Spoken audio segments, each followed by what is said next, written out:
Welcome to Photoshop Killer Tips, brought to you by the National Association of Photoshop Professionals. Here's your host, Matt Kliskowski.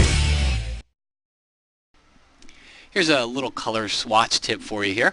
If I go over to the swatches palette, you can see I have all these tiny little color swatches, and you know, a lot of times we're working in Photoshop and we have these huge monitors, high resolution, and what's happening is these swatches are getting smaller and smaller. Everything in Photoshop is getting smaller and smaller. In some cases, there's not anything you can do about it. You can't resize it.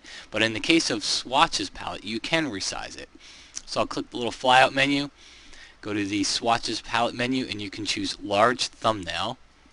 And now we have larger versions of our swatches here. So it helps out, helps you see the color, helps you select it, and might just speed your overall workflow if you see these larger versions of the swatches here. And just as an example, I use it.